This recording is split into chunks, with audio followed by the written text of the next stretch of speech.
हमारी भक्ति ही कामना से पूर्ण है, इसलिए हम संतों की साधना का अनुभव नहीं ले पाते, उनके ज्ञान का, उनके आदर्श का अनुभव नहीं ले पाते। इसलिए साधना के शब्द हमारे कान में आते तो हैं लेकिन दूसरे कान से निकल जाते हैं।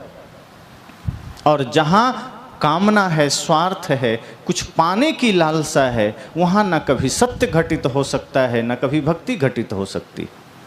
एक घटना याद आई, यहाँ से शायद बात और स्पष्ट होगी। एक बार एक विशाल नदी में, बल्कि यूं कहें समुद्र में, एक नाव पर कुछ लोग यात्रा कर रहे थे।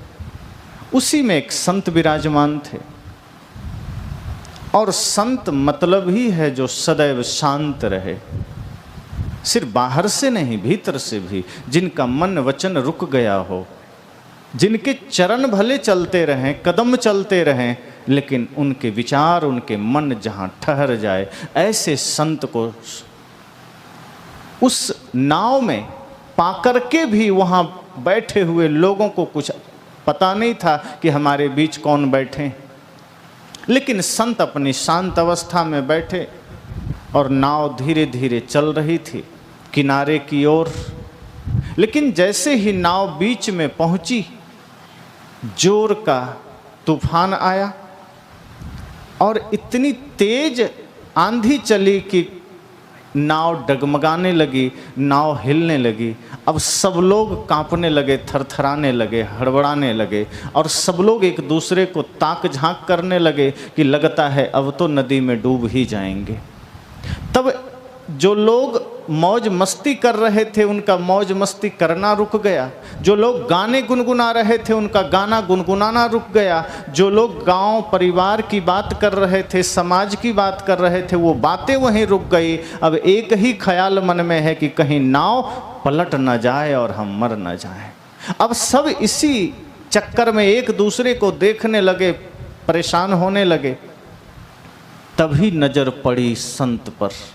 अब तक नहीं पड़ी थी, अब तक तो मौज मस्ती में थे, दुनियादारी में थे, व्यर्थ की चर्चाओं में थे, गीत गाने में थे। संत को कौन देखता है? जब दुनिया में हम रमे होते हैं तो संत को नहीं पहचानते, और संत तो छोड़ो, भगवान भी द्वार पर आ जाए तो हम नहीं पहचानते। राम जी ने कहा है ना कि द्वारे तेरे राम जी मिलहु कबीरा मोह, तैं तो सब में मिल रहा मैं ना मिलूँगा तो। लोग राम राम करते हैं, राम का गुणगान करते हैं, राम नाम का जाप करते हैं, और राम जी ये सुनकर प्रसन्न हुए कि चलो हमें लोगों ने बुलाया है, जरा लोगों के द्वार पर चलें। लेकिन जैसे ही राम आपके द्वार पर आए तो राम देखते हैं ये लोग तो पहले ही माया में मिले हुए, ये तो पहले ही दुनियादारी में मिले हुए हैं, ये तो पहले ही प्रपंच में मिले हुए हैं, मेरा कोई काम नहीं। राम ने कहा तैं तो सब में मिली रहा, अब मैं ना मिलूंगा तो। तुम तो प्रपंच में मिले हो, अब मैं तुम्हें नहीं मिल सकता। और राम का कदम पीछे हो जाता है। जब तक संसार की बातों में लोग लगे थे, जब तक दुनियादारी की बातों में लगे थे, संत को देख ना सके। लेकिन जैसे ही विपदा आई, जैसे ही समस्या आई, जैसे ही मृत्यु सामने दिखाई दी, जीवन पर बात बन आई, तब संत को देख करके लोग हैरान हुए। कहा अरे हमारे बीच तो महाराज जी बैठे, ये बचा लेंगे हमें, क्योंकि सबसे निकट भगवान के संत होते हैं, और संत यदि चाह लें तो भगवान हमारी रक्षा कर लेंगे। अब तक तो ध्यान न दिया। इसलिए साहब ने कहा है दुख में सुमिरन सब करे, सुख में करे न कोई। जो सुख में सुमिरन करे तो दुख काहे को हो।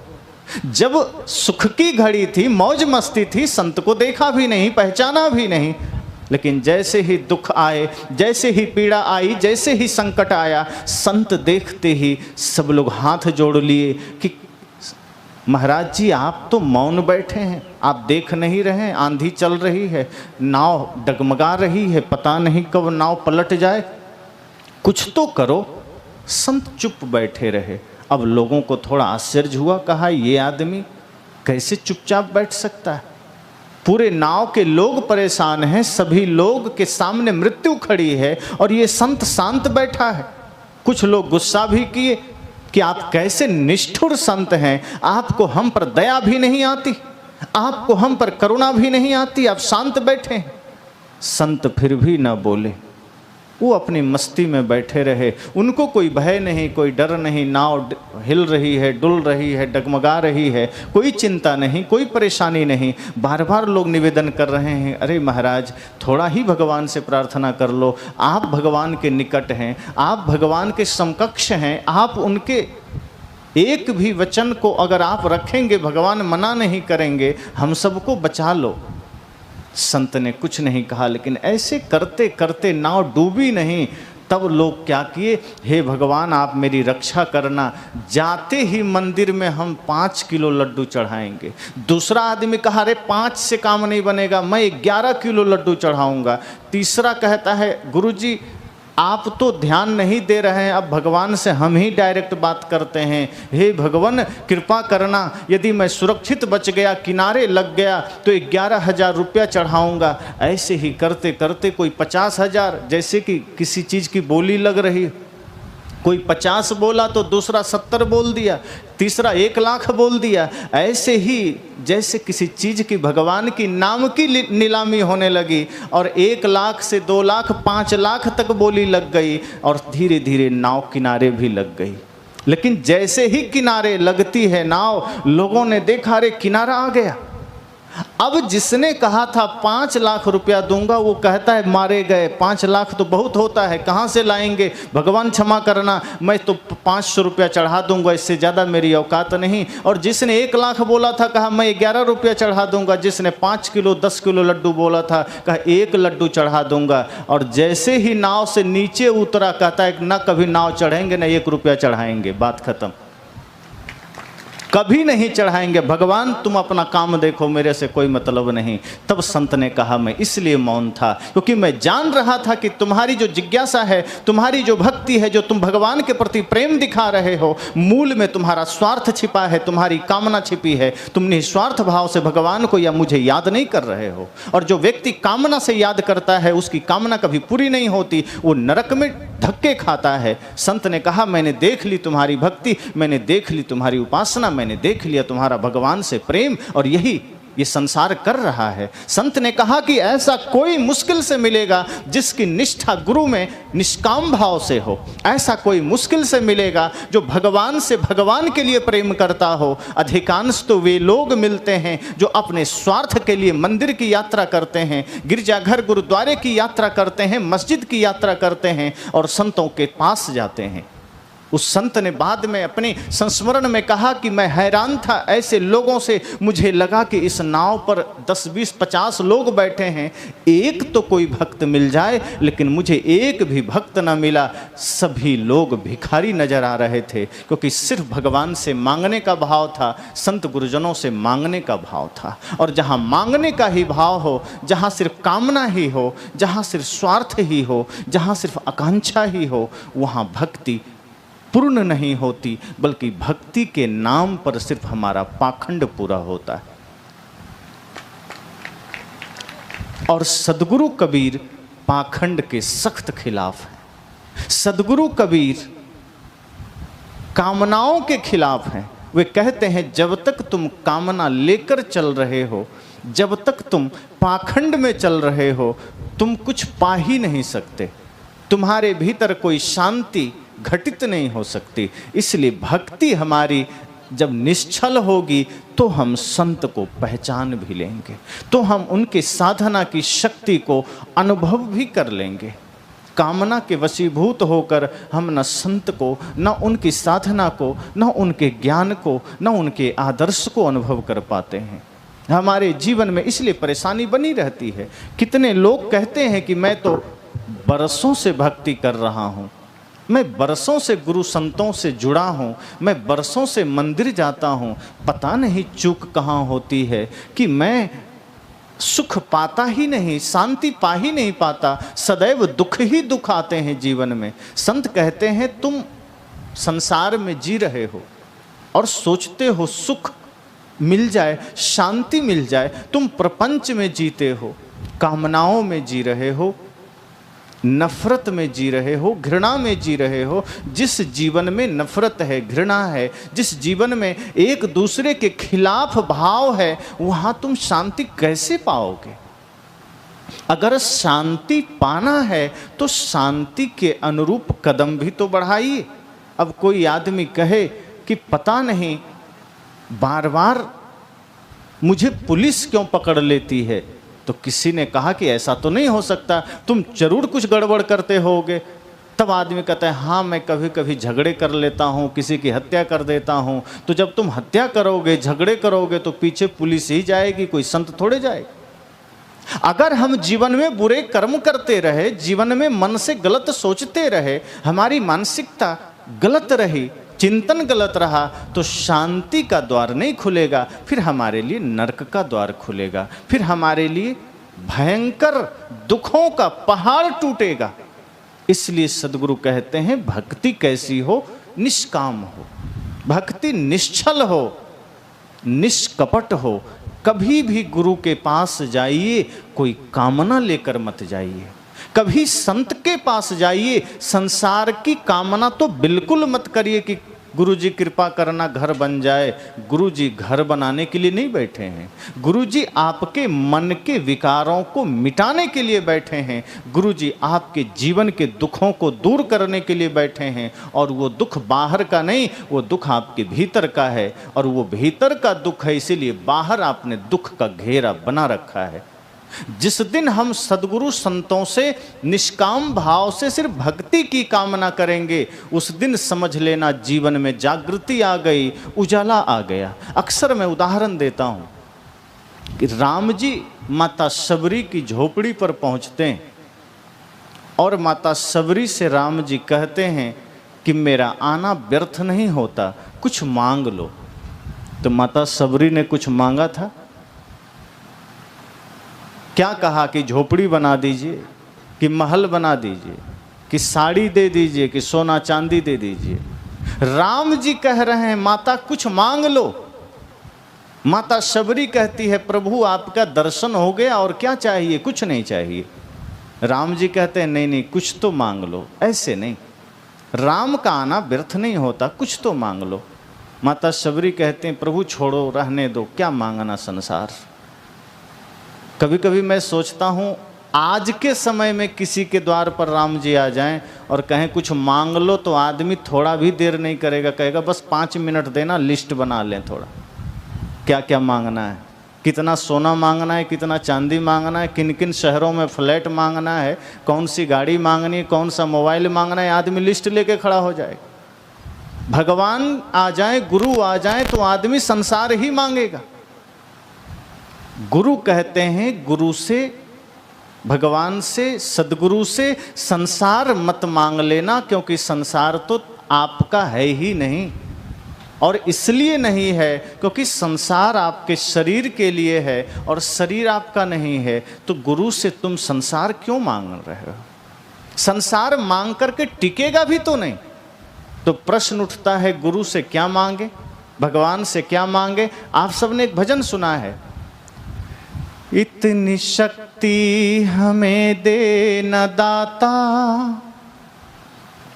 मन का विश्वास कमजोर होना, हम चले नेक रास्ते पे हमसे भूल कर भी कोई भूल होना, इतनी शक्ति हमें दे न दाता, मन का विश्वास कमजोर होना। साधक कहता है हे सद्गुरु, हे दाता, हे गुरुवर, अगर मुझे कुछ देना तो वो शक्ति देना कि मेरे मन का विश्वास कमजोर ना हो। किस काम के लिए? हम नेक रास्ते पर चलें, गलत मार्ग पर चलने के लिए नहीं मांग रहा शक्ति, नशा करने के लिए नहीं मांग रहा, परिवार में झगड़े के लिए नहीं मांग रहा, अपने भाई से विवाद के लिए नहीं मांग रहा। साधक कहता है हे सद्गुरु, ऐसी कृपा करना, ऐसी शक्ति देना और इतनी शक्ति देना कि मैं नेक मार्ग पर चल सकूं, मैं प्रेम के मार्ग पर चल सकूं, मैं भक्ति सत्य के मार्ग पर चल सकूं। ये कामना साधक करता है। माता शबरी से राम जी ने कहा कि तुम भी कुछ मांग लो, माता शबरी ने कहा प्रभु रहने दीजिए, आप आ गए और कुछ नहीं चाहिए। लेकिन जब जिद किया राम जी ने माता शबरी से, तो माता शबरी ने कहा प्रभु जब इतनी ही कृपा आपकी मुझ पर है और कुछ देना ही चाहते हो तो सिर्फ भक्ति का ज्ञान दे देना। और तब राम जी ने नवधा भक्ति सुनाई माता शबरी को। सोचो, वो निष्काम भक्ति उनको मुक्ति के मार्ग तक पहुंचा दिया। और हम छल पूर्वक, कपट पूर्वक अपने जीवन को जीते हैं और सोचते हैं स्वर्ग हमारे जीवन में उतरा क्यों नहीं। कामनाओं के साथ हम जीते हैं और सोचते हैं आनंद जीवन में उतरा क्यों नहीं। अपने ही भाई में हम रावण का दर्शन करते हैं और सोचते हैं आनंद अभी तक उतरा क्यों नहीं। अपने ही माँ बाप के प्रति अश्रद्धा करते हैं, उन्हें ही हम लात मारते हैं और सोचते हैं जीवन में शांति आई क्यों नहीं। अपने ही भाई के साथ, अपने ही पिता के साथ, अपने ही पुत्र के साथ, अपने ही मित्र के साथ, अपनी ही पत्नी के साथ हम न जाने कितने बुरे बर्ताव करते हैं और सोचते हैं कि गुरु जी की कृपा बरसी क्यों नहीं अब तक। सदगुरु कहते हैं कृपा चाहिए तो पहले अपने हृदय रूपी पात्र को तो ठीक कर लो, पहले अपने मन को तो निर्मल कर लो। तो मंदिर जाओ, चाहे मस्जिद जाओ, चाहे गिरजाघर जाओ, चाहे गुरुद्वारे जाओ, चाहे गंगा जाओ, चाहे गोदावरी चले जाओ, अगर मन गंदा है तो तुम दुनिया घूमाओ, कोई कृपा मिलने वाली नहीं है। महाकुंभ में लाखों करोड़ों की भीड़ हुई ताकि कुछ पाप कम हो जाएं, लेकिन सदगुरु कहते हैं पाप उन्हीं के कम होंगे जिन्होंने पाप करना छोड़ा है। जो पाप जारी रखते हुए गंगा में डुबकी लगाए हैं उस पर तो और पाप चढ़ेगा। साहब कहते हैं ना, तीर्थ गए 3 जन चित चंचल मन चोर, एको पाप न काटिया लादिन मन 10 और। तो यदि मन निष्कपट ना हुआ, मन निर्मल ना हुआ, तो समझना कि चाहे तू गंगा में डुबकी लगा लो, फल कुछ नहीं मिलेगा। सदगुरु कहते हैं भक्ति निष्कपट हो, निष्काम हो, अर्थात गुरु से कुछ मत मांगिए सिवाय इतना कि हे सदगुरु कृपा करना मेरा मन आपकी भक्ति में लगा रहे। माता शबरी ने यही मांगा और राम जी ने उन्हें सुनाया भी, जिसमें पहली भक्ति ही राम जी ने कहा प्रथम भक्ति संतन कर संगा। राम जी ने माता शबरी से ये नहीं कहा कि प्रथम भक्ति शिव जी के मंदिर में जाना, कि प्रथम भक्ति गंगा में डुबकी लगाना, कि प्रथम भक्ति राम राम जपना। राम जी ने कहा नहीं, प्रथम भक्ति है सच्चे संत का संग करना। ये पहली भक्ति। अगर संत का संग किया तो जीवन का रंग बदल जाएगा।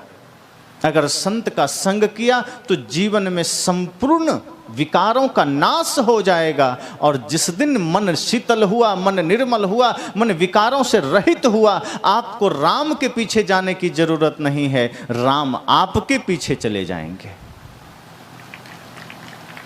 सदगुरु कबीर ने कहा है ना, यह मन तो शीतल भया जैसे गंगा नीर, पीछे पीछे हरि फिरे कहत कबीर कबीर। वे कहते हैं जिस दिन मन शीतल हो गया, मन निर्मल हो गया, तुम्हें राम के पीछे नहीं जाना, तुम्हें कृष्ण के पीछे नहीं जाना, तुम्हें भगवान के पीछे नहीं जाना। मन निर्मल तो कर लो, भगवान तेरे पीछे आएंगे। सदगुरु कबीर कभी भी हमें कमजोर नहीं देखना चाहते। वे कहते हैं अपने जीवन को इतना निर्विकार, इतना निर्मल बना लो कि तुम्हारे भीतर ही भगवत्ता जागृत हो जाए, तुम्हारे भीतर ही साधना की शक्ति जागृत हो जाए। और यही बात राम जी कहते हैं। एक रूपक के माध्यम से आप समझें कि राम जी मानो चले जा रहे हैं और पीछे से कोई आदमी दौड़ा राम जी को पाने के लिए, राम जी से मिलने के लिए। तो राम जी चले जा रहे हैं और पीछे से कोई आदमी दौड़ा चला जा रहा है। किसी ने कहा कहाँ जा रहे हो? कहा देख नहीं रहे हो आगे आगे राम जी जा रहे हैं, हम उन्हें ही पाना चाहते हैं, उनसे ही मिलना चाहते हैं, हम उनके लिए ही तप कर रहे हैं, दौड़ रहे हैं, उन्हें ही पाने के लिए प्रयासरत हैं। कहा जाओ पा लेना।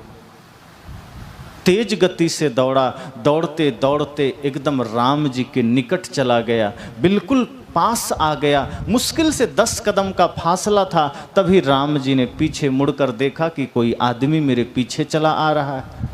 तब राम जी ने कहा, कौन हो? कहा, आपका ही भक्त हैं, आपको पाने आ रहे हैं। राम जी ने कहा, लौट जाओ, नहीं पा सकते।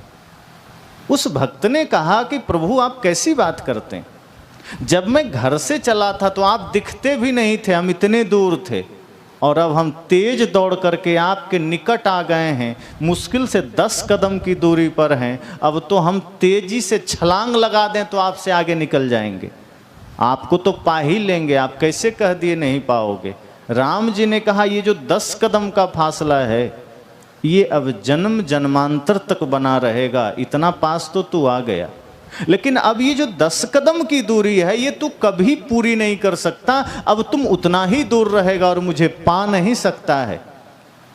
घर से दौड़कर यहाँ तक आने की आवश्यकता नहीं थी, मुझे पाने के लिए तुमने बड़ा श्रम किया है, लेकिन वो श्रम तुमने गलत दिशा में कर लिया है, अब मुझे तुम पा नहीं सकता। वो आदमी तो परेशान हुआ, जैसे कोई आदमी कुछ भी संसार में पाने के लिए जाए और लगे कि वहाँ रखा है अब मैं ले ही लूँगा, और हाथ बढ़ाने से पहले कोई दूसरा ले जाए, कितना हताश होगा।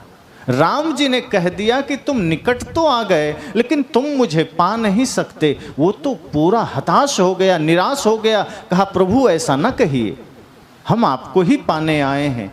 सब कुछ छोड़ करके राम जी ने कहा, मुझे तुम पा ही नहीं सकते। तब उस आदमी ने कहा, तो रास्ता क्या है? क्या आपको कोई पा ही नहीं सकता?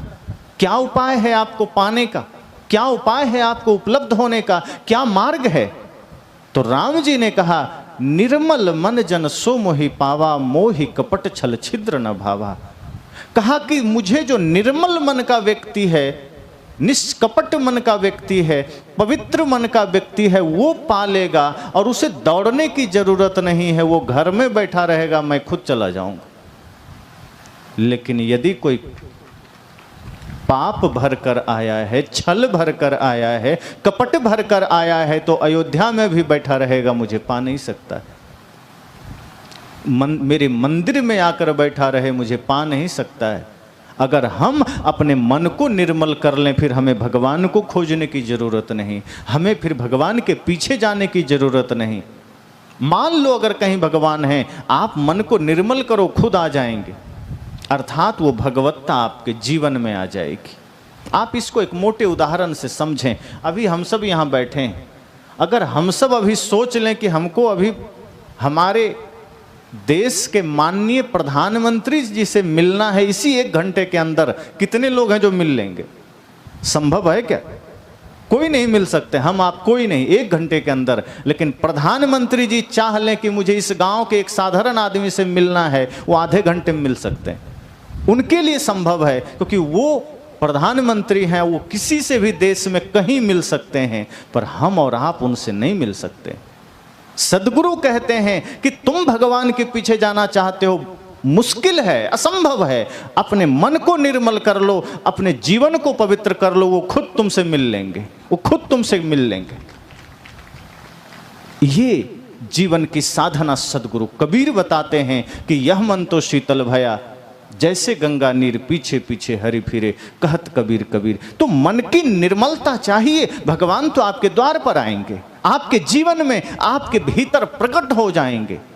लेकिन वैसी पात्रता भी तो चाहिए, भगवान को प्रकट करने की पात्रता भी तो चाहिए। हृदय गंदा है तो भगवान प्रकट थोड़े होंगे, फिर तो शैतान प्रकट होगा। मान लीजिए हमारा दिल गंदा है, हमारा हृदय गंदा है, मन गंदा है, तो गंदे मन में राम का निवास नहीं होगा, रावण का निवास होगा ना। और इसका प्रमाण क्या है? आज अगर परिवार में झगड़े हो रहे हैं, प्रमाण है कि हृदय में राक्षस बैठा है। अगर नशा दुर्व्यसन हम कर रहे हैं, प्रमाण है कि हृदय में रावण का निवास है, राक्षस का निवास है।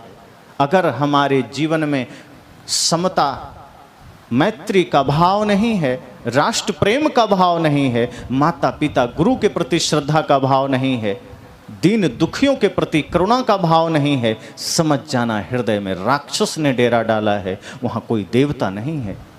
सदगुरु कहते हैं इसलिए हृदय को साफ करो, मन को साफ करो। जिस दिन आपका मन साफ हो गया, यहाँ देवता का निवास होगा, और जिस दिन आपके हृदय में देवता का निवास होगा, आपका घर, आपका जीवन हो गया मंदिर। कहाँ किस मंदिर में जाना, कहाँ बाहर दौड़ना, कहाँ भटकना। देवता तो खुद आपके जीवन में आएंगे। तो सद्गुरु कहते हैं भक्ति निष्कपट हो, निष्काम हो। जब निष्काम भक्ति होगी तो कहीं जाने की जरूरत नहीं है। आप जो करेंगे, जहां रहेंगे, वही आपकी सेवा है, वही पूजा है, वही भक्ति है, वही उपासना है। जब हम जीवन में प्रपंच करते हैं, इसलिए अलग से भक्ति करनी पड़ती है, इसलिए अलग से पूजा करनी पड़ती है। सद्गुरु कहते हैं जब कर्म को ही पूजा बना लो तो अलग से पूजा करने की जरूरत क्या है। जब आपकी वाणी सत्य हो जाए, मुख से निकला एक एक शब्द सत्य हो जाए, तो अलग से प्रार्थना गाने की जरूरत क्या है। हम प्रार्थना अलग से तभी गाते हैं जब बाकी समय मुख से गालियां भी देते हैं, झूठ भी बोलते हैं, क्रोध भी करते हैं, कटु बोलते हैं। सद्गुरु कहते हैं इसीलिए हमें समय निकालकर प्रार्थना करनी पड़ती। अगर हम हर क्षण हर पल पवित्र ही बोलें, मीठा ही बोलें, सत्य ही बोलें, तो हमेशा प्रार्थना ही तो हुआ। अगर हम इंसान से प्रेम से बात करें तो ये भगवान की प्रार्थना ही है। अब मंदिर में जहाँ पत्थर विराजमान है वहाँ जाकर के हमने बड़े प्रेम से विनय किया, भजन गाया, प्रार्थना की, और जहाँ जिंदा भगवान है उससे हमने गालियाँ दे दी, उसके साथ हमने बदसलूकी कर दी, उसके साथ हमने छीना झपटी कर दिया, उसके लिए हमने गड्ढे खोद दिए। ये तो ऐसा ही हुआ जैसे मंदिर में भगवान है ये सोचकर हम वहाँ गए, अगरबत्ती जलाए, और अपने हृदय में भगवान है ये भूल करके हमने सिगरेट और बीड़ी जला ली। जहाँ सच में भगवान है वहाँ सिगरेट बीड़ी, जहाँ नहीं है, सूंघ भी नहीं सकते भगवान, वहाँ सुगंधित अगरबत्ती जला आए। जहाँ सच में भगवान कुछ खा नहीं सकते उस मंदिर में बतासे और मिश्री चढ़ा आए, और जिस हृदय में स्वयं परमात्मा बैठा है वहाँ तंबाकू और गुटखा चढ़ा आए। जिस मंदिर में, जिस ईंट के घेरे में सच में कोई भगवान नहीं है, मात्र उनका प्रतीक है, वहाँ दूध और गंगा जल चढ़ा आए, और जहाँ सच में भगवान है वहाँ शाम को शराब चढ़ा आए। ये तो ऐसा ही हुआ। सद्गुरु कहते हैं आपका तो रास्ता ही बिगड़ गया, सुख मिलेगा कैसे, शांति आएगी कैसे। रास्ता है पवित्र करना हृदय को, रास्ता है निर्मल करना मन को, और जब मन निर्मल होगा तो भगवान, तो गुरु की कृपा भी बरसेगी। पात्रता तो चाहिए ना। सूरज उगा हुआ है, अगर इसकी रोशनी से हमें कुछ लाभ लेना है तो सोलर प्लेट तो लगाना पड़ेगा, तभी बिजली पैदा हो सकती है। और आप सोचे कि नहीं डायरेक्ट हम सूरज के प्रकाश में बल्ब रख दें शायद जल जाए, या भोजन रख दें बन जाए, संभव है। तो सर्वत्र है भगवान की कृपा, सर्वत्र है गुरु की कृपा बरस रही है, पर वो सुरति, वो लगन, वो भाव, वो श्रद्धा का सोलर भी तो चाहिए जिसके थ्रू वो श्रद्धा हमारे जीवन में आएगी। हम तो डायरेक्ट गुरुजी के पास गए, गुरुजी थोड़ा कृपा कर देना, गुरुजी थोड़ा सा नौकरी में देख लेना, गुरुजी थोड़ा कोर्ट में मामला फंसा है आशीर्वाद दे देना, गुरुजी थोड़ा आशीर्वाद देना, एमएलए बन जाएं, एमपी बन जाएं। हम संसार की कामनाओं को लेकर गुरुजी के पास चले गए, पर अपने हृदय को निर्मल नहीं किए, पवित्र नहीं किए, और फिर बाद में कहते हैं गुरुजी की तो कृपा ही नहीं मिली। इतना सत्संग किया, इतना ध्यान किया, इतना मंदिर गए, इतनी यात्राएं की, कोई मतलब का ना हुआ। सद्गुरु कहते नहीं, चूक यहीं हो गई कि हमें उतरना था भक्ति में निष्कपट भाव से, हमें उतरना था भक्ति में निर्मल मन से। हम उतर गए कामना को लेकर। हमने सत्संग को भी, भक्ति को भी, मंदिर को भी अपने स्वार्थ का साधन बनाया है। हमने भगवान को भी अपने स्वार्थ सिद्धि का साधन बनाया है। इसलिए हमारी कोई भी तपस्या पूरी नहीं होती, हमारी कोई भी कामना पूरी नहीं होती। जिस दिन हमने निष्कपट निष्काम भाव से भक्ति करने लग गए, समस्त प्रकृति की कृपा हम पर बरसेगी, सद्गुरु की तो बरसेगी ही। और ऐसा नहीं कि सद्गुरु संत अपनी कृपा रोक कर रखते हैं, सदैव हृदय से कृपा बरस रही है। मैंने कहा पात्र अगर होगा वो प्राप्त कर लेगा, जो योग्य होगा वो हासिल कर लेगा, जो पात्र अपने को बना लेगा उसके भीतर वो कृपा उतर आएगी। अब जैसे पानी भरना है तो सीधा घड़ा रखिए तब पानी भरेगा, घड़ा उलट देंगे तो पानी तो गिरता रहेगा, भरेगा एक रत्ती भी नहीं, एक बूंद भी नहीं।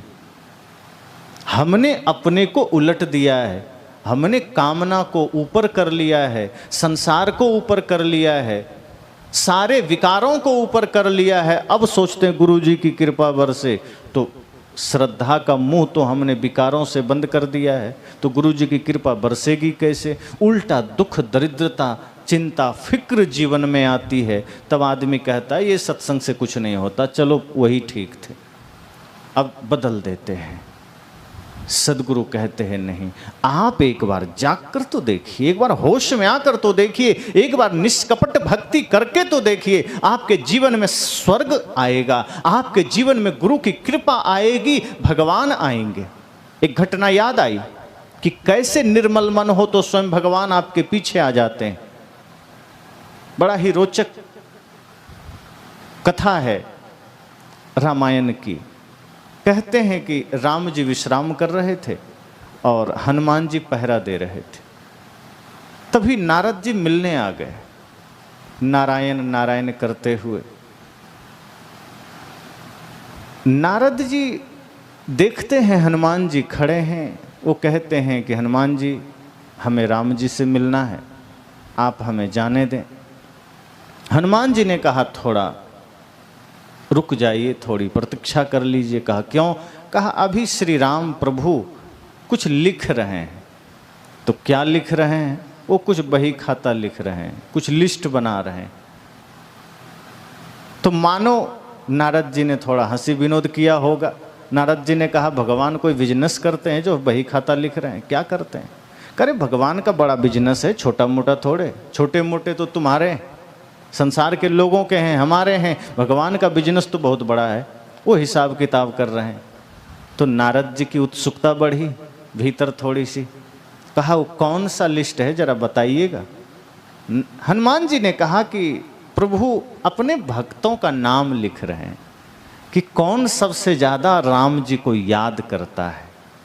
नारद जी का तो दिमाग चमक गया, कहा पहला मेरा ही नाम होगा।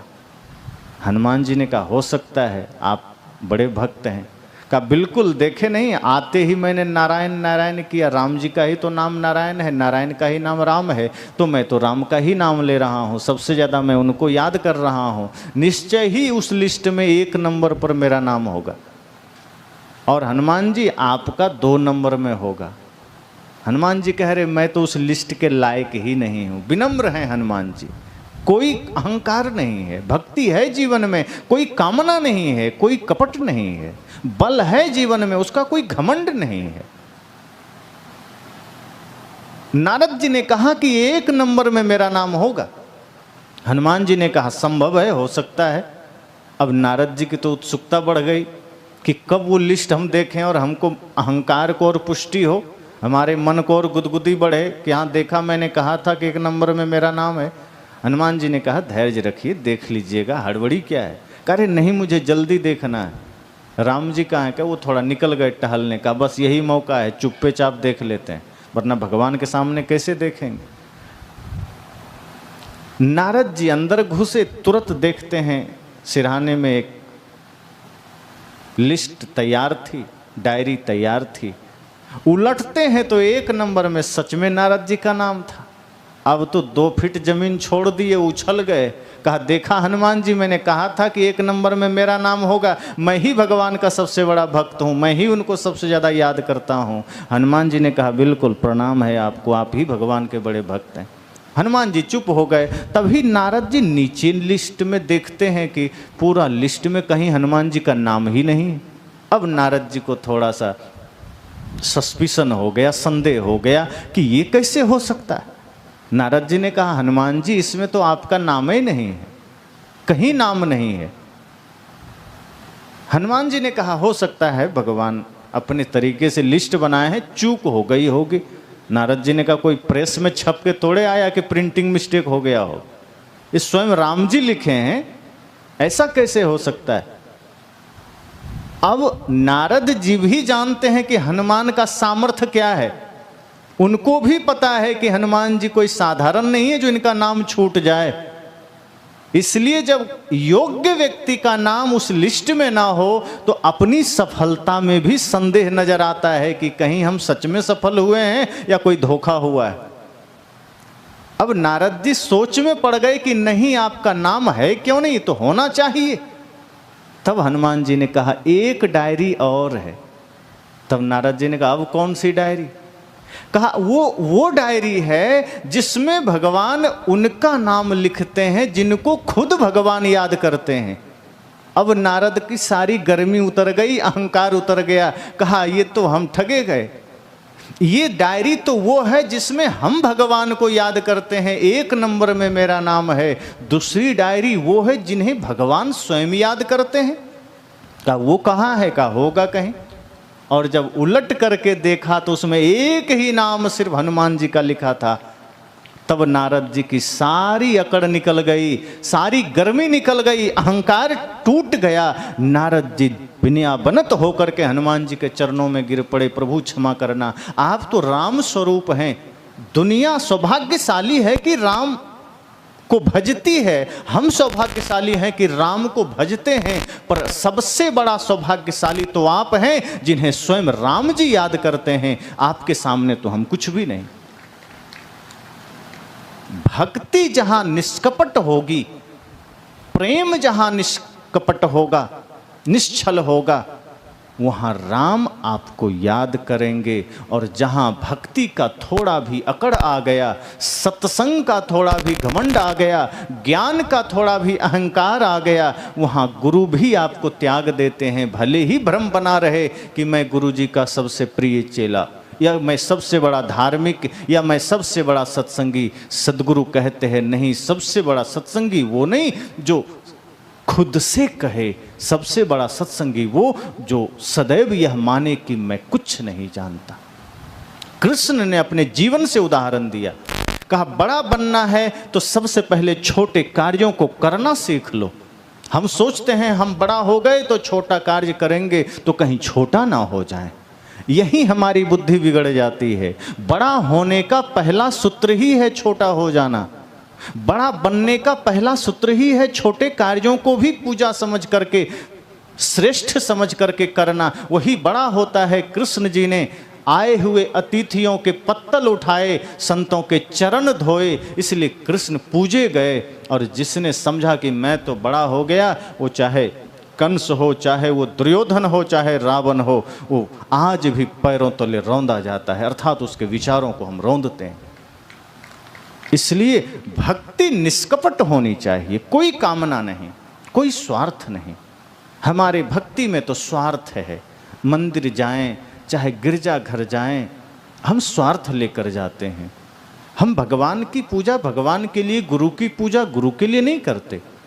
गुरु की भक्ति, अब ये भी सवाल है कि चलो हम निष्काम भक्ति कर लें, कोई कामना ना करें, तो भक्ति में करना क्या है।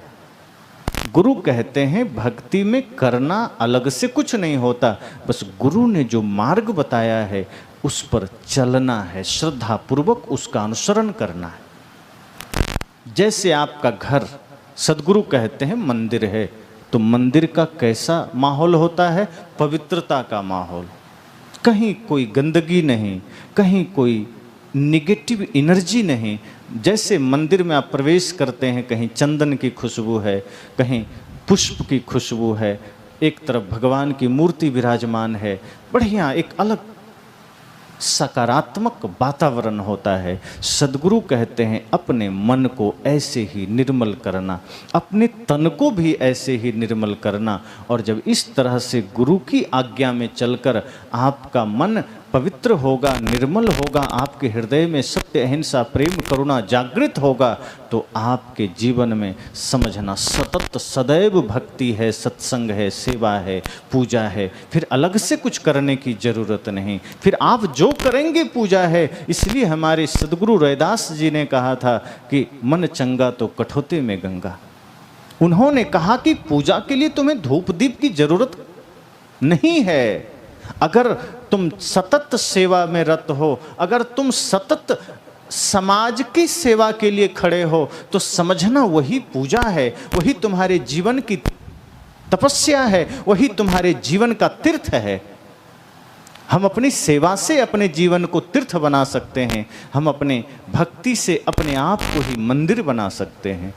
और ये जीवन जब हमारा होगा तो क्या होगा, हमारा जीवन का असर हमारे आसपास रहने वालों पर भी होगा। जैसे आप इत्र के दुकान पर जाते हैं और इत्र को आपने सिर्फ छू दिया, आपके हाथ में खुशबू आ जाती है, उसके पैसे नहीं देने होते। वो दुकानदार चाह कर भी खुशबू रोक नहीं सकता, वो आपके हाथों में आ ही जाएगी। इसी तरह से आप गंदगी छू देंगे तो गंदगी आपके हाथ में आ जाएगी, उसकी बदबू आ जाएगी। इसलिए साहब कहते हैं कि ऐसी संगत करना जहाँ से आपके आचरण की खुशबू बने, जहाँ से आपके जीवन में एक दिव्यता आ सके, पवित्रता आ सके। और वो संतों के संग मात्र से आ जाता है, उस सज्जनों के संग मात्र से आ जाता है, वो सद्गुरु के सानिध्य मात्र से आ जाता है। बस लक्ष्य हमारा ठीक हो, हमारा उद्देश्य ठीक हो। गुरु के पास गए, ये लक्ष्य लेकर जाना, ये उद्देश्य लेकर जाना है कि मुझे आज बदल कर आना है। बरसों से गुरु के पास जाते हैं, बरसों से सत्संग सुनते हैं, और यदि हमने स्वयं में कोई परिवर्तन लाने का संकल्प नहीं लिया तो फिर हमारी यात्रा चलती रहेगी। हम संसार का काम करते रहेंगे, गुरु के पास जाते रहेंगे, मन हमारा निर्विकार बन नहीं पाएगा, मन हमारा निर्विचार हो नहीं पाएगा, और फिर शांति आएगी नहीं। तो वही सोचेंगे सत्संग तो करते हैं, दुख कहाँ मिटता है। एक आदमी ने कहा मुझसे कि गुरुजी मैं तो 15 साल से सत्संग कर रहा हूं, पता नहीं कहाँ चूक हो रही है, शांति नहीं मिलती, क्रोध आ जाता है मन में, हिंसा का भाव आ जाता है मन में, अहंकार आ जाता है, कामना जग जाती है, क्या करूं। मैंने कहा सत्संग जब तक बाहर बाहर चलता रहेगा, या ध्यान या सत्संग को जब तक आप क्रिया समझ कर करते रहेंगे, जीवन में कोई परिवर्तन नहीं आ सकता। आप ये सोचते हैं कि हम गुरुजी ने कह दिया कि नियम से सुबह 5 मिनट माला जप लेना, मंत्र जाप कर लेना, हम कर लेंगे तो जीवन में कुछ आ जाएगा। मैं कहता तब नहीं आएगा। आप अधिकांश समय प्रपंच में बिता रहे हैं, कुसंग में बिता रहे हैं, और सोचते हैं 5 मिनट में काम बन जाए। ऐसा नहीं हो सकता। आपको 24 घंटे माहौल बदलना होगा, 24 घंटे चिंतन बदलना होगा, 24 घंटे अपना विचार बदलना होगा। आप उस माया के साथ रहते हैं, उस जगत के साथ रहते हैं जहाँ कदम कदम पर ठोकर है, कदम कदम पर धोखा है, कदम कदम पर ऐश्वर्य का बहलाना फुसलाना है। संसार को देखो कितना आनंदमय लगता है यही सब कुछ है, और आप 24 घंटा वहाँ रहते हैं, और 2 मिनट 5 मिनट के लिए गुरुजी का नाम जप लिए तो क्या हो जाएगा। उसके लिए आपको सच्ची निष्ठा से, एकाग्रता से, श्रद्धा भाव से भक्ति में उतरना पड़ेगा। बिना भक्ति में उतरे, बिना गुरु सेवा में उतरे, बिना सत्संग में उतरे कोई परिवर्तन जीवन में नहीं आ सकता। एक आदमी लेटा था खाट पर, उल्टा पेट के बल लेटा था और हाथ हिला रहा था, दोनों हाथ पटक रहा था, अपने पैर पटक रहा था।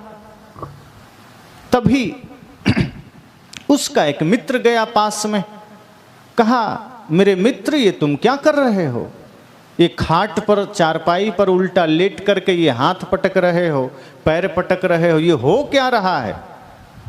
तो जिस व्यक्ति से पूछा था, जो खाट पर लेट करके हाथ पैर पटक रहा था, उसने कहा कि मैं तैरना सीख रहा हूं।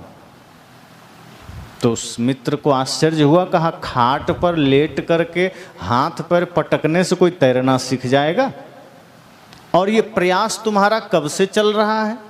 ये साधना कब से चल रही है? उसने कहा मैं पिछले 15 साल से रोज 1 घंटा अभ्यास करता हूं, सुबह और 1 घंटा शाम। खाट पर उल्टा लेट जाता हूं, हाथ पैर पूरा हिलाता हूं, पैर भी हिलाता हूं, तैरना सीखा ही नहीं। पता नहीं भूल कहां हो रही। उसके मित्र ने कहा सबको पता है भूल कहां हो रही, सिर्फ इस नासमझ को पता नहीं भूल कहां हो रही। अरे तैरना सीखना है तो पानी में उतरना पड़ेगा। उसने कहा कि नहीं, मेरा संकल्प है जब तक मैं तैरना सीख नहीं लूंगा पानी में पैर नहीं दे सकता।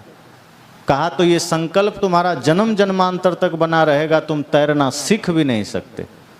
शर्त यही है कि तुम उतरोगे नहीं तो शर्त यही समझ लो कि तुम कभी सीखोगे नहीं। सीखने के लिए पानी में उतरना जरूरी है, और तुमने ठान लिया है कि मैं सीख ना जाऊं तब तक उतरूंगा नहीं, तो तुम जन्म जन्म तक कभी तैरना सीख नहीं सकते।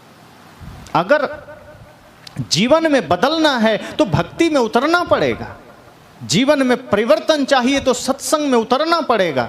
हम सोचते हैं घर में बैठे हुए, खेत में काम करते हुए, गाड़ी में चलते हुए, ऑफिस में एसी का हवा लेते हुए सत्संग की ज्योति हमारे भीतर जल जाए, मुक्ति की प्यास हमारे भीतर जल जाए, शांति की धारा हमारे जीवन में बह जाए। सद्गुरु कहते हैं ये असंभव है, ये संभव नहीं हो सकता।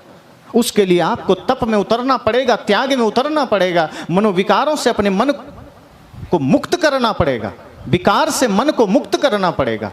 जब यह करेंगे तभी संभव होगा। और आप सोच ले नहीं घर में ही बुद्ध बन जाएंगे तब सत्संग में जाएंगे, तो घर में कोई बुद्ध नहीं होता, घर में कोई धर्मात्मा नहीं बन सकता। धर्मात्मा बनना है, शुद्धात्मा बनना है, पवित्र आत्मा बनना है, बुद्ध के मार्ग पर चलना है, ज्ञान के मार्ग पर चलना है, गुरु के चरण में आना पड़ेगा, सत्संग में आना पड़ेगा। और उसके लिए समर्पण चाहिए, उसके लिए सच्ची निष्ठा चाहिए। 5 मिनट भी, मात्र 5 मिनट का भी अगर समय जीवन में मिल जाए, समझना धन्य है हमारा जीवन, सौभाग्य है हमारा कि गुरु के सानिध्य में 5 मिनट बैठने को मिला। अगर परिवर्तन की प्यास होगी तो 5 मिनट बहुत है, और यदि परिवर्तन की कोई प्रयास नहीं होगी तो जन्मों बैठे रहेंगे, कोई परिवर्तन नहीं होगा। अंगुलीमाल को कोई घंटों सत्संग नहीं मिला था, बरसों नहीं मिला था, 10, 15, 20 मिनट का समागम हुआ बुद्ध से और अंगुलीमाल बदलकर साधक बन जाता है। रत्नाकर को कोई 2-4 दिन का सत्संग नहीं मिला था, बरसों का सत्संग नहीं मिला था, 1-आध घंटे का समागम होता है सप्तऋषियों से या नारद जी से, और रत्नाकर बदलकर वाल्मीकि हो जाता है। हम अपने जीवन में कितने सत्संग का साक्षी बन रहे हैं, हम अपने जीवन में कितने संत का दर्शन कर रहे हैं, फिर भी मनोविकारों से हम मुक्त कहाँ हो पाते हैं। फिर भी गंदगी हमारे मन में है, और गंदगी का प्रमाण क्या है? जैसे बाहर कहीं कचरा गिर जाए वो दिखाई देता है, मन में गंदगी हो तो कैसे दिखेगा? क्या उपाय है? दर्पण में चेहरा देखेंगे तो चेहरे की गंदगी तो दिख जाएगी, मन की कैसे दिखेगी? मन की गंदगी हमारे आँखों में, विचारों में, कानों में, शब्दों में, पैरों में उतरती है। अगर मन गंदा होगा तो आँखें गलत जगह जाएगी, मन गंदा होगा तो पैर शराब खाने की ओर जाएगा, मन गंदा होगा तो ये हाथ किसी के चरण छूने के लिए नहीं, किसी का गर्दन दबाने के लिए उठेगा। मन गंदा होगा तो ये हाथ सेवा के लिए नहीं, किसी का जेब काटने के लिए उठेगा। मन गंदा होगा तो ये हाथ पूजा की थाल नहीं पकड़ेगा, ये शराब का प्याला पकड़ेगा। मन गंदा होगा तो इस मुख से प्रार्थना के शब्द, मीठे शब्द या गुरु के बताए हुए शब्द नहीं निकलेंगे, गालियां निकलेगी, झूठ निकलेंगी। तो मन गंदा है तो समझ जाना भाई से नफरत करोगे, मन गंदा है तो माता पिता से झगड़ा करोगे, मन गंदा है तो पड़ोसी से झगड़ा करेंगे, मन गंदा है तो मित्र से दगाबाजी करेंगे, मन गंदा है तो स्वार्थ जीवन में होगा कि अपना काम बनता भाड़ में जाए जनता, ये होगा। तो मन की गंदगी इससे सिद्ध होती है। और जिस दिन मन निर्मल होगा, मैंने कहा, तो फिर सब घट मेरो साइयाँ सुनी सेज न कोय। जब मन निर्मल होगा तो लगेगा सब में मेरा ही परमात्मा बैठा है, मेरा ही भगवान बैठा है। मैं किससे घृणा करूं, किससे नफरत करूं? फिर सबके प्रति श्रद्धा का भाव होगा, प्रेम का भाव होगा, स्नेह का भाव होगा। फिर तब भीतर जागृत होगा वसुधैव कुटुंबकम। तब पता चलेगा कि पूरी धरती हमारा परिवार है। तब हृदय में ये भाव जगेगा कि जियो और जीने दो। अभी तो हमें लगता है कि नहीं, बस हम ही जिए, दूसरा मर जाए तो कोई हर्ज नहीं, हमें ही सब मिले, दूसरे को ना मिले तो कोई हर्ज नहीं। वसुधैव कुटुंबकम का तो भाव ही खत्म हो गया। अब तो हम इतना ही सोचते हैं कि बस हम दो, हमारे दो, बाकी सब खत्म। हम हैं, माता पिता को भी छोड़ दिया, हम दो, हमारे दो, मतलब अपना पति पत्नी और 2 बच्चे, बस माता पिता का भी त्याग कर दिया। दुर्भाग्य है हमारे जीवन का कि जहाँ जिस माँ बाप ने जन्म दिया हम उसको ही भुला दिए, उसके प्रति ही हमारे हृदय में नफरत भर गई। हालांकि इसमें दोष माँ बाप का भी है। आज हम बहुत विचार इस पर करते हैं कि बच्चे निष्ठुर हो गए, बच्चे माँ बाप को लात मार दिए, लेकिन उतना ही ये सत्य है कि बच्चे ऐसा इसलिए किए क्योंकि वही माँ बाप ने अपने बच्चे को संस्कार के अलावा सब कुछ दिया, शिष्टाचार मर्यादा के अलावा सब कुछ दिया, धर्म की शिक्षा के अलावा सब कुछ दिया। और जिस माँ बाप ने ऐसी भूलें की है उन्हें बुढ़ापे में वो दिन देखना पड़ेगा, वो समय का साक्षी बनना पड़ेगा। इसलिए संतजन कहते हैं अपने बेटे को शिक्षा देना, लेकिन उससे पहले संस्कार देना, उससे अपने देश की संस्कृति का ज्ञान देना। आप उसे किसी बिजनेसमैन की हिस्ट्री पढ़ाना, उसका इतिहास पढ़ाना, बिजनेसमैन कैसे बना जाता है, धनपति कैसे बना जाता है, ये बताना, लेकिन उससे पहले उसे राम के बारे में बताना, कृष्ण के बारे में बताना, बुद्ध महावीर कबीर के बारे में बताना, भगत सिंह चंद्रशेखर आजाद के बारे में बताना, लक्ष्मीबाई मीराबाई के बारे में बताना। और जब आपके बच्चे इन महापुरुषों के जीवनियों को जानेगा तो धन के शिखर पर भी होगा, भौतिकता के उच्चतम शिखर पर भी होगा, तो वो नैतिकता भूल नहीं सकता है, शिष्टाचार और संस्कृति भूल नहीं सकता। लेकिन हम ये करते नहीं हैं। बाद में हम कहते हैं गुरुजी क्या करें, बेटा बात नहीं मानता, क्या करें, बेटा तो छोड़ो, बहू जिस पर भरोसा था कि लड़की है, कोमल हृदय की है, बात मानेगी। संत कहते हैं जब तेरा बेटा तेरा बात नहीं मानता तो बहू तो दूसरे घर से आई है, वो क्यों मानेगी? और तुम अपने जीवन में यही तो चाहते थे कि बेटा सफल हो जाए, और वो सफलता धन के क्षेत्र में हो, वो सफलता भौतिक क्षेत्र में हो। तुमने कभी सोचा ही नहीं कि बेटा सच्चा इंसान बन जाए। और जिस दिन तुमने ये भाव अपने हृदय से निकाल दिया कि मुझे अपने बेटे को इंसान बनाना है, तुमने सिर्फ ये समझा कि बेटे को धनवान बनाना है, तो तुमसे ज़्यादा वो धन का महत्व देगा। तुम लाचार भी रहोगे तो उसे कोई फर्क नहीं पड़ेगा, क्योंकि उसके हृदय को पत्थर तुमने बनाया है। और यदि आपने खुद अपने बेटे के हृदय को पत्थर बनाया है तो उससे पिघलने का उम्मीद करना मूर्खता ही तो है। अगर आपने उसे कोमलता की शिक्षा दी होती, अरे कठोर बनाओ लेकिन देश के लिए, कि देश की रक्षा के लिए कठोर बनकर खड़ा रहे, अपने नैतिकता के लिए कठोर बनकर खड़ा रहे, समाज की सुरक्षा के लिए कठोर बनकर खड़ा रहे, नारी सम्मान के लिए कठोर बनकर खड़ा रहे, मातृत्व रक्षा के लिए कठोर बनकर खड़ा रहे। लेकिन जहां बात अपने जीवन में भक्ति प्रेम की हो, माँ बाप की सेवा की हो, राष्ट्र की सेवा की हो, वहां विनम्रता से, श्रद्धा से, प्रेम से झुक जाए और आप सबकी सेवा में खड़े हो जाए। ये शिक्षा तो दिया नहीं, ये संस्कार तो दिया नहीं, तो वही कर रहा है जो आपने दिया है, वो आपको वही मिल रहा है जो आपने कमाया है, कोई दूसरा कुछ नहीं मिल रहा है। इसलिए मैं कहता हूँ कि आज जितनी भी समस्याएं हैं, ये बच्चे गर्भ से बिगड़ कर नहीं आए हैं, ये माँ के गर्भ में बिगड़े थोड़े हैं।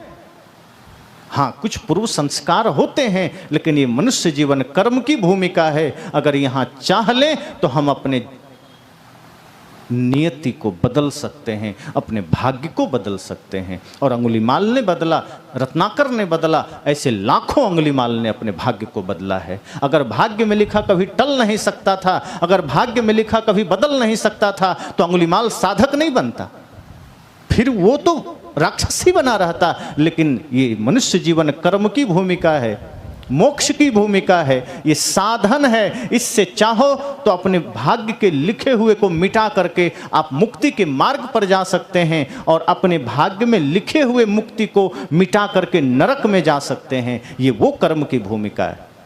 आपने अपने बच्चे को प्रदान नहीं किया, आपने अपने जीवन में उसका स्वागत नहीं किया, इसलिए समस्याएं हैं, इसलिए जीवन में चारों तरफ अफरा तफरी है। आज जिसे देखो हर आदमी कहता है बड़ी व्यस्तता है, किस लिए? कोई धर्म का काम के लिए। 3 दिन का सत्संग है, आदमी कहता है व्यस्तता है, तीसरे दिन जाएंगे। इसका सीधा मतलब है कि उसके नजर में धन पहले स्थान पर है, धर्म अभी भी तीसरे स्थान पर है। और जिसके लिए धर्म तीसरे स्थान पर हो, वो व्यक्ति मुक्ति का अधिकारी नहीं है, वो शांति का अधिकारी नहीं है। और जिसने धर्म को पहले स्थान पर रखा है, एक चीज ध्यान देना, वो कभी गरीब हो भी नहीं सकता है। जिसने धर्म को स्वीकार लिया वो कभी दरिद्र हो नहीं सकता है। लेकिन जिसने धन को पहली प्राथमिकता दी है, वो धन के होते हुए गरीब होता है।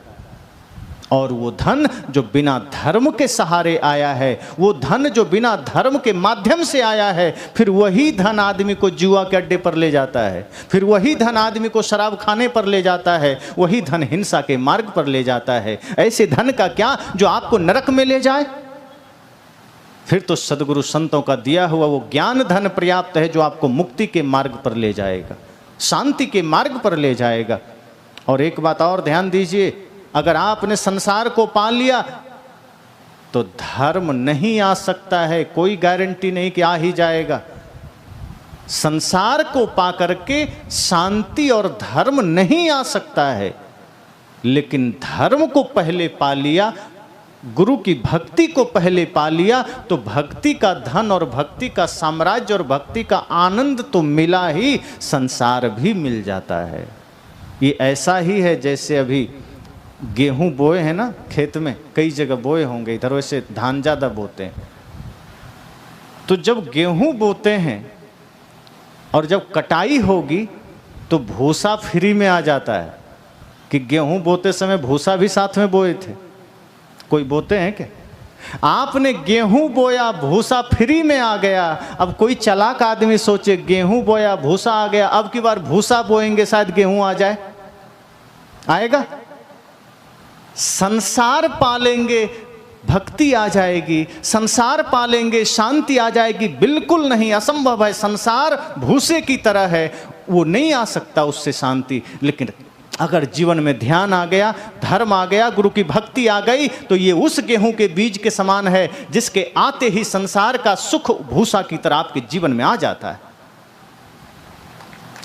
इसलिए पहली प्राथमिकता धर्म को देना, गुरु भक्ति को देना, प्रेम को देना, श्रद्धा को देना, इंसानियत को देना। अगर आपने जीवन से इसकी विदाई कर दी तो रोना खुद को ही है, दूसरा कौन रोएगा? दुख हमें ही मिलेगा, कष्ट हमें ही मिलेगा, पीड़ा हमें ही मिलेगी।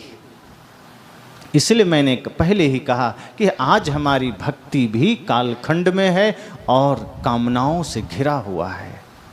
हम निष्कपट भक्ति, निश्चल भक्ति नहीं करते, निरंतर भी नहीं करते कि 24 घंटे भक्ति की धारा चलती रहे। अगर सड़क में रात्रि में कोई यात्रा कर रहा हो और गाड़ी की लाइट वो जला रहा है और कभी बंद कर दे रहा है, तो जिस घड़ी उसने लाइट बंद की है और गाड़ी रफ्तार में है, तो 99% नहीं बल्कि 100% चांस है कि गाड़ी एक्सीडेंट कर जाएगी। ऐसा थोड़ी है कि थोड़ी देर लाइट जला के रखा तो आगे बंद भी कर देंगे तो गड्ढे में नहीं जाएंगे। निरंतर लाइट जला हुआ होना चाहिए, वरना गाड़ी गड्ढे में चली जाएगी। हम थोड़ी देर भक्ति कर लिए, अब सोचते हैं गाड़ी चलेगी बढ़िया से, गिरना ही है संसार के गड्ढे में। ये भक्ति की लाइट हमेशा चाहिए और उसी में आपका जीवन चलेगा, उसी से आपका जीवन की गति बढ़ेगी। हम भक्ति थोड़े देर कर लिए, भजन थोड़े देर कर लिए, सत्संग थोड़े देर कर लिए, ध्यान थोड़े देर कर लिए, सोचते हैं बस संसार का काम कर लेंगे तो हो गया काम। साहब कहते हैं मैं ये नहीं कहता कि आप भक्ति के लिए 24 घंटे पंडाल में बैठे रहें, पालथी मार कर बैठे रहें। भक्ति करने का अर्थ यह है कि गुरु के सानिध्य में, संत के सानिध्य में अगर आप 10 मिनट, 20 मिनट, 1 घंटा, 2 घंटा गए और कुछ ज्ञान आप प्राप्त कर लिए, कुछ अभ्यास आपने कर लिया, अब उसे मन से 24 घंटे करना। और जब मन में भक्ति चलती रहेगी, मन में ज्ञान चलता रहेगा, तो आप कहीं गिर नहीं सकते हैं, आप कहीं ठोकर नहीं खा सकते हैं। सदगुरु कहा है ना, सदगुरु कबीर ने, तन से काम मन से राम कहे ही कबीर सरे दो काम। तन से काम करते रहिए लेकिन मन से राम को भूल मत जाना, मन से गुरु के दिए हुए वचन को मत भूल जाना। इसलिए मैंने कहा कि भक्ति निश्चल, भक्ति निष्कपट हो, कोई कामना, कोई स्वार्थ नहीं। और जब निश्चल भक्ति होगी, निष्कपट भक्ति होगी, तो उसका परिणाम भी उतना ही दिव्य होगा। अभी आप इस पंडाल में हैं, ऐसे महान मनीषी के सानिध्य में हम सब इस परमानंद का आनंद ले रहे हैं। सोचिए, यहाँ किसी का किसी से कोई विरोध का भाव जग रहा है, किसी को किसी के प्रति नफरत के भाव जग रहे हैं। क्यों? क्योंकि यहाँ सत्संग का प्रकाश चारों तरफ है, यहाँ भक्ति का प्रकाश है, यहाँ सकारात्मक ऊर्जा बिखरी हुई है, इसलिए मन निर्मल है। अगर यही सत्संग 24 घंटे घर में बना रहे, यही वातावरण 24 घंटे हृदय में बना रहे, तो कभी नफरत जन्म ही नहीं ले सकता, कभी घृणा जन्म ही नहीं लेगी। फिर ये सास बहू के झगड़े मिट जाएंगे, भाई भाई के झगड़े मिट जाएंगे, पारिवारिक सामाजिक राजनीतिक झगड़े मिट जाएंगे, और तब हम सब एक बन करके देश के लिए सोच सकेंगे, मानवता के लिए सोच सकेंगे। अभी तो हम सोचते हैं बस अपना काम हो जाए, देश से क्या लेना देना। एक जगह कुछ युवा बैठे थे, मैं देशभक्ति पर बोला, थोड़ी सी मैंने चर्चा की, विषय मेरा दूसरा था, मैंने उस पर बोला, बस थोड़ी सी चर्चा मैंने की, बहुत गहरे से मैं नहीं बोला। बाद में 2-4 लड़के आए, कहे महाराज जी आप तो बात अच्छी कर रहे थे, लेकिन जब नौकरी नहीं मिलेगा तो देश का क्या करेंगे, हमें देश से क्या लेना देना। मैंने कहा मेरे भाई, यही बात अगर महाराणा प्रताप ने सोची होती, यही बात वीर शिवाजी ने सोची होती, यही बात भगत सिंह ने सोची होती, यही बात नेताजी सुभाष चंद्र बोस ने सोची होती, यही बात लक्ष्मीबाई ने सोची होती, तो आज भी हम सबके हाथ में हथकड़ियाँ होती। लेकिन उन्होंने अपने स्वार्थ को साइड में किया और देश को आगे किया, तो आज उनको हम दिलों में धारण करते हैं। और तुम इस भारत की पवित्र मिट्टी में जन्म लेकर के अपने स्वार्थ के लिए खड़े हो। अरे श्रम करो, रोटी मिलेगी, लेकिन देश को कभी पीछे मत जाने देना, देश के प्रति सम्मान और श्रद्धा के भाव को कभी साइड मत करना, अपने स्वार्थ में इतने अंधे मत हो जाना कि देश को ही साइड कर दो। महाराणा प्रताप के जीवन में वो घटना घटित हुई जो आप अगर गहराई से सोचेंगे तो आज भी आंसू आएंगे।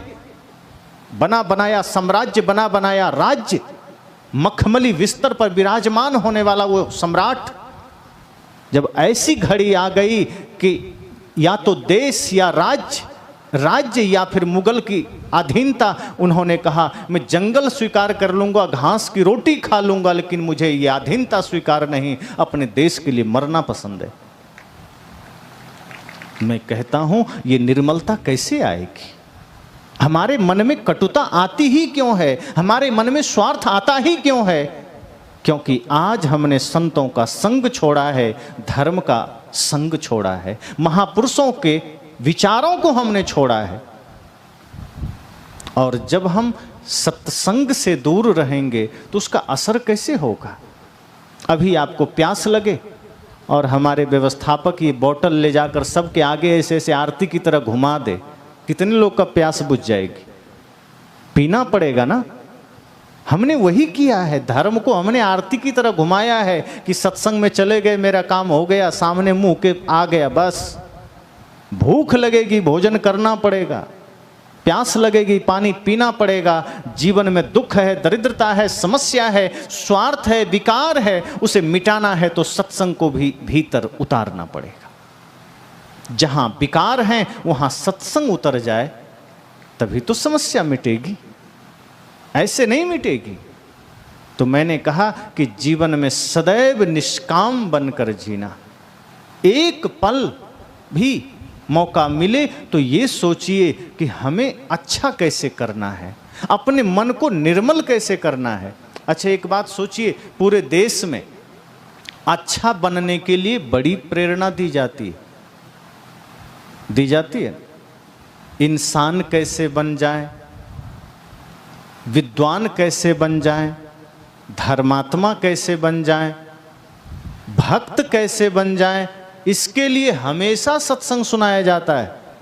कहीं यह सत्संग सुनाया जाता है कि चोर कैसे बने, शराबी कैसे बने, जुआरी कैसे बने, व्यभिचारी कैसे बने, लंपट कैसे बने, कहीं नहीं बताया जाता है। एक घटना याद आती है इतिहास की, जहां ये कहा गया सिद्धार्थ गौतम को, उनके पिता ने कहा कि तुम जाओ रंग भवन, तुम पियो शराब। क्यों? एक घटना बस, उसके अतिरिक्त कोई घटना मुझे याद तो नहीं आ रही। उनके पिता ने कहा था, क्यों? क्योंकि बचपन में ही किसी संत ने कह दिया था कि ये सन्यासी बनेगा, इसके जीवन में वैराग्य का जन्म होगा, ये राग में नहीं पड़ेगा। पिता ने कहा इतने अरमानों से तो एक पुत्र मिला है, ये भी सन्यासी बन जाएगा, मुझे स्वीकार नहीं, मैं इसके जीवन में राग भरूंगा, मैं इसके जीवन में संसार की सारी कामनाएं भर दूंगा। तो एक बात याद आती है, वही एक घटना कि उनके पिता ने समय समय पर कहा कि तुम शराब खाने चले जाओ, तुम रंग महल में चले जाओ, तुम नृत्य देखने चले जाओ। उनको कहा तब वो नहीं गए, और आज तो कोई नहीं कहता फिर भी आदमी जाता है। उनको कहा कि तुम जाओ, फिर भी वो सन्यासी बन गए। और आज कहते हैं कि चोरी ना करो, हिंसा ना करो, छल ना करो, माता पिता के साथ दुर्व्यवहार ना करो, लेकिन वही ज्यादा हो रहा है। कहीं नहीं कहा जाता चोरी करो, फिर भी आदमी कर रहा है। कहीं नहीं कहा जाता शराब पियो, फिर भी आदमी पी रहा है। कहीं नहीं कहा जाता नशा करो, पड़ोसियों से बैर करो, फिर भी आदमी कर रहा है। सोचिए, भगवान बुद्ध से कुछ प्रेरणा लीजिए। उनको कहा गया तो नहीं किए। कभी कभी मैं सोचता हूँ शायद आदमी का मन उल्टा सोचता है, उल्टा काम करता है। कुछ सीधी बात कहो तो आदमी उल्टा करता है। अब कहा जाता है गलत मार्ग में मत जाना, तो आदमी जाता ही जाता है। कहा गया फिल्म मत देखना बच्चे से, तो चुपके से फिल्म देखता है।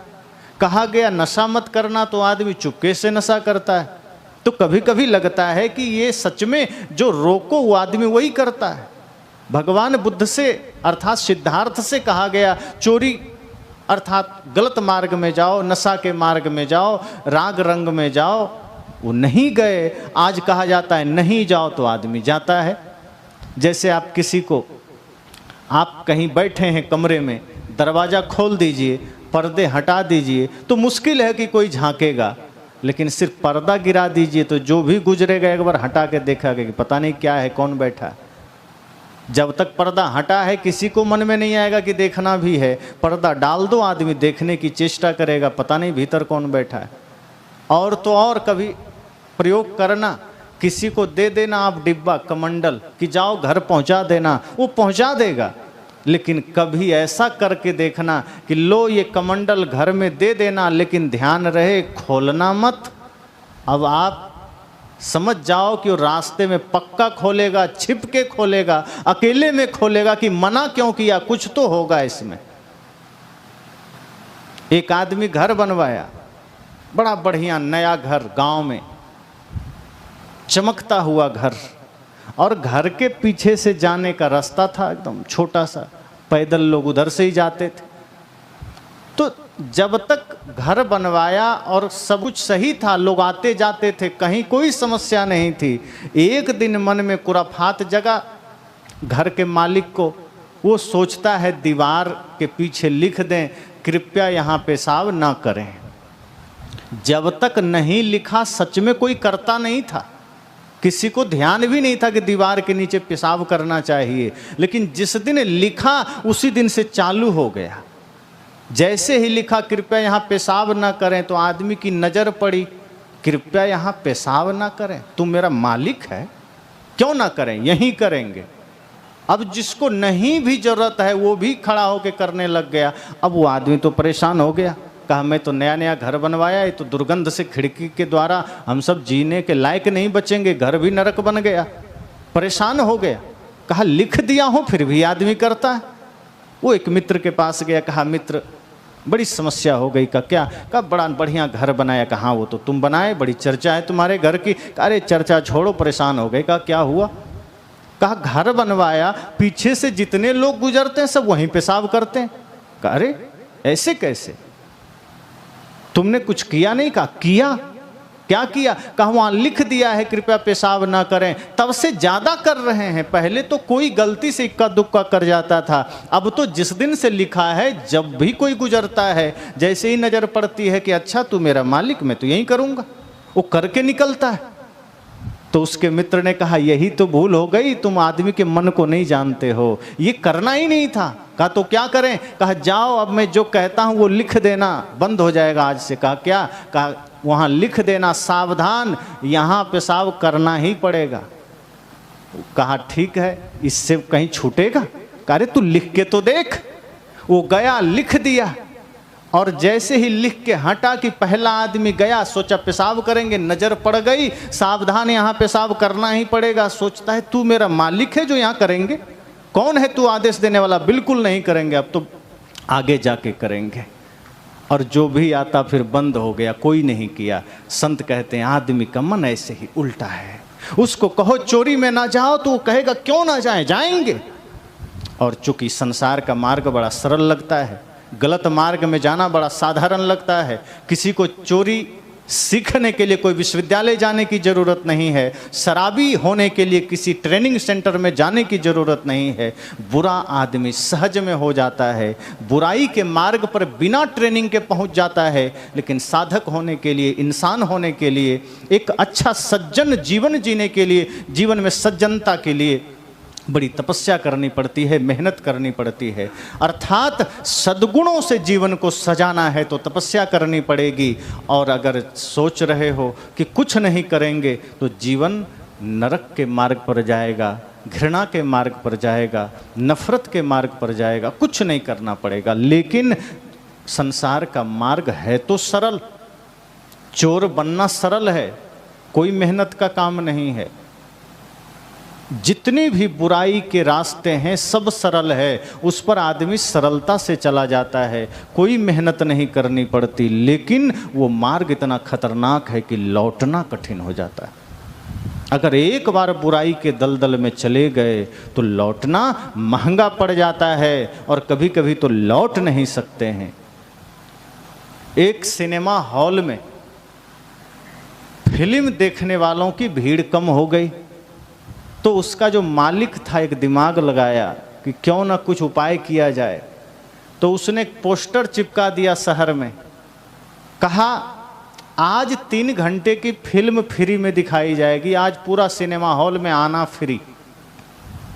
अब आदमी ने सुना, सोचा रोज तो 100-200 रुपये लगते थे, फ्री है, चलो सब काम छोड़ के फिल्म देख लेंगे। अब बच्चे और जवान तो छोड़ो, बूढ़े पहुंच गए, कहा फ्री है तो क्या दिक्कत, हम भी देख लेंगे। अब सब लोग घुस गए सिनेमा हॉल में, कुर्सियां कम पड़ गई, कुर्सियां हटा दी गई, बाहर कर दी गई, खड़े हो गए सब।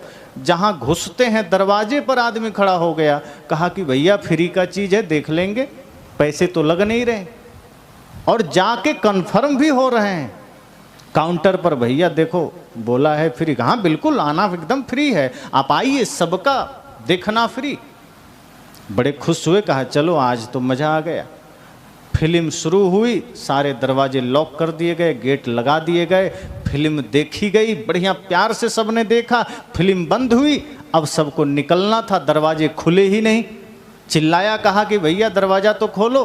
कहा 500 रुपये एक आदमी को देना पड़ेगा। कहा क्यों, तुमने तो कहा था कि फिल्म देखना फ्री है। कहा देखना तो बिल्कुल फ्री था, यहाँ से जाने का पैसा देना पड़ेगा।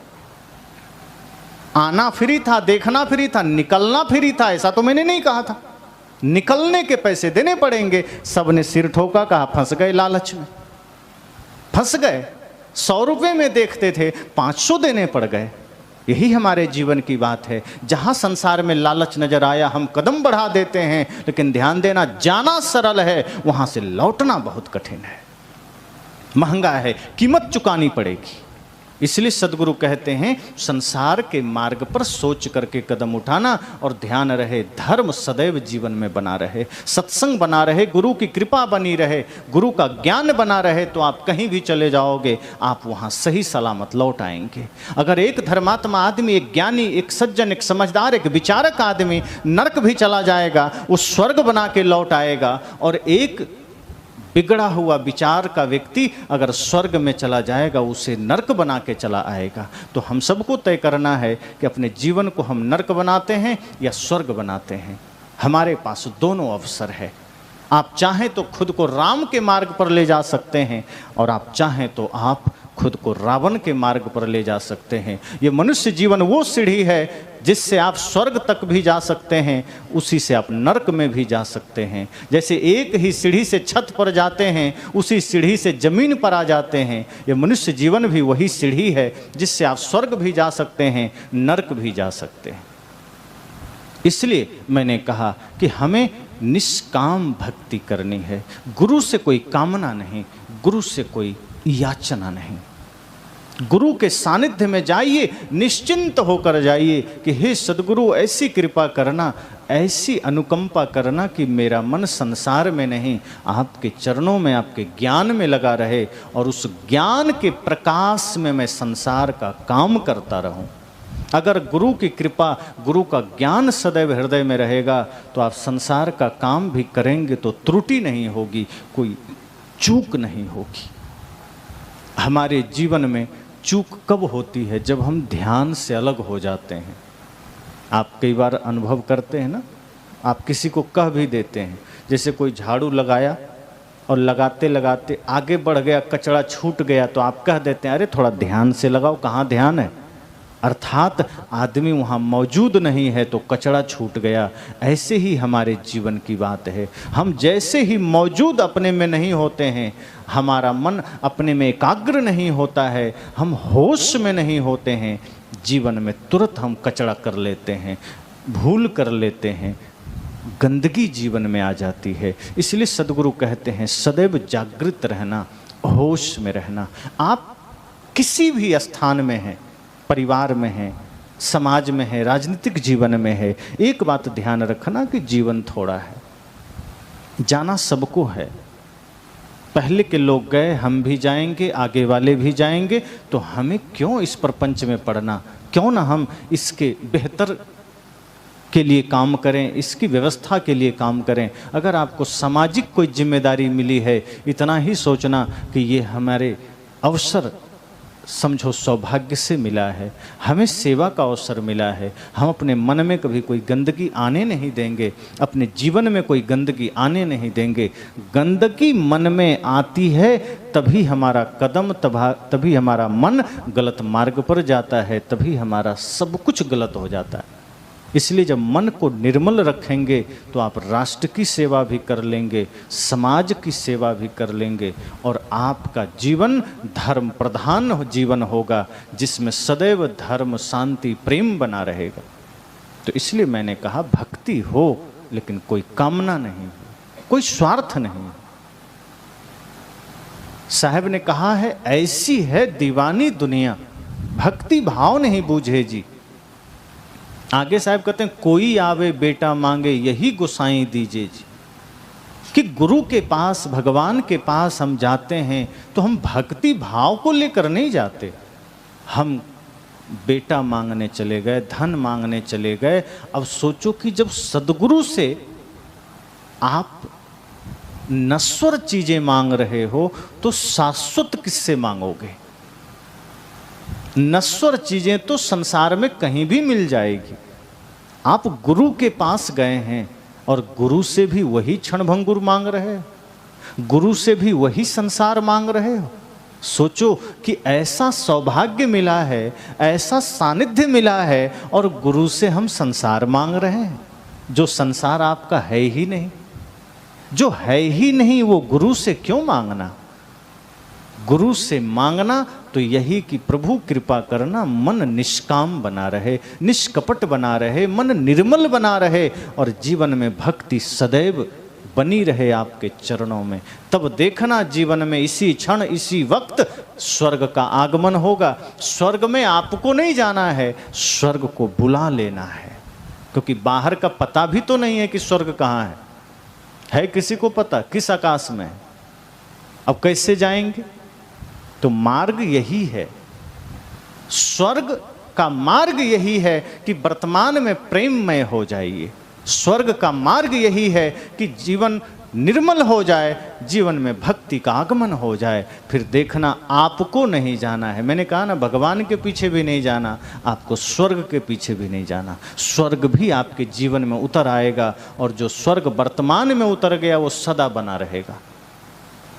तो इसलिए हम सबको चेष्टा करनी है कि यह त्रिदिवसीय विशाल सत्संग जो ऐसे महान संत के सानिध्य में है, हम सब इस संकल्प के साथ कि एक एक दोष को, एक एक विकार को अपने मन के परत से हटाना है और इस मन को सुमन बनाना है, इस मन को निर्मल बनाना है। जो भी दोष हैं, जो भी विकार मन पर चढ़े हैं, अनादि काल के जो भी बुरे संस्कार चढ़े हैं, एक एक परत को हटाना है,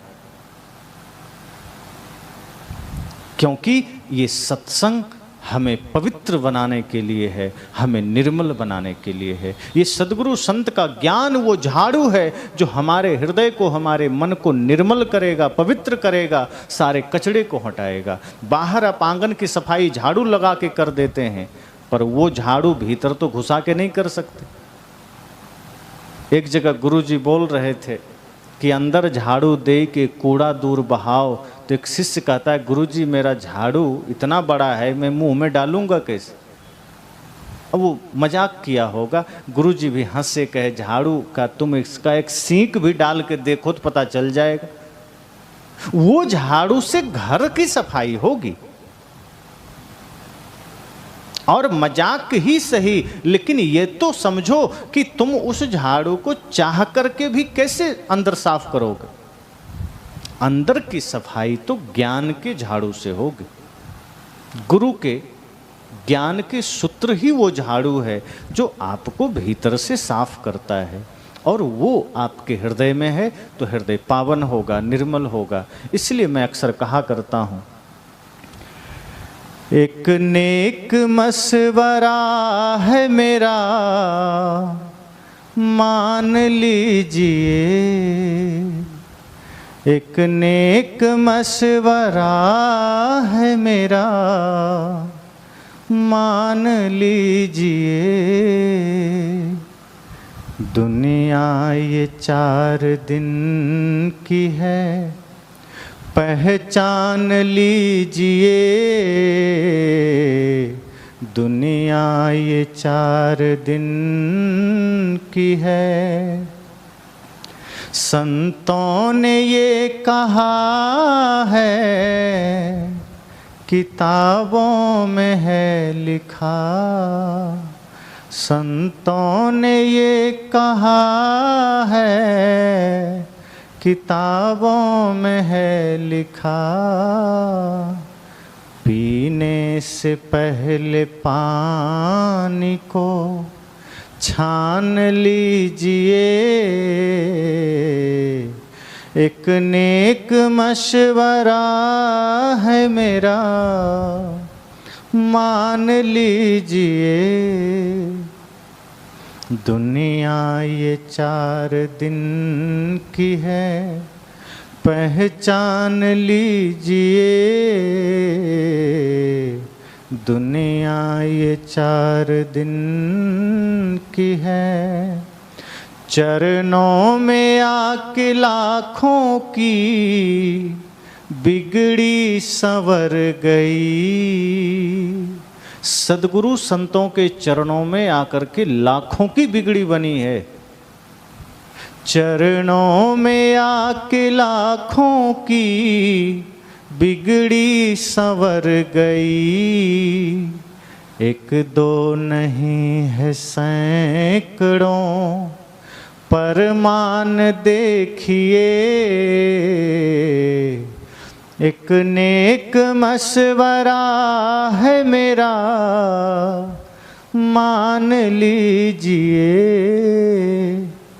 दुनिया ये 4 दिन की है, पहचान लीजिए।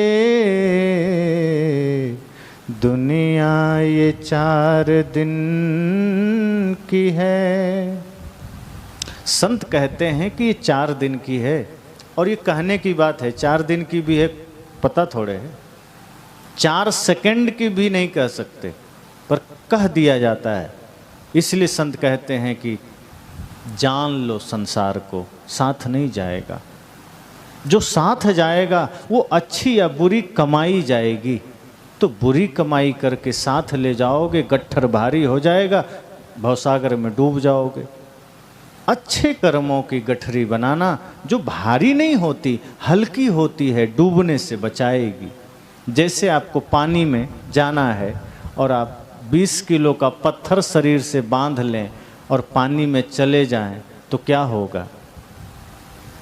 पानी के ऊपर रहेंगे कि जमीन में चले जाएंगे? नीचे चले जाएंगे और वो निकलना मुश्किल हो जाएगा।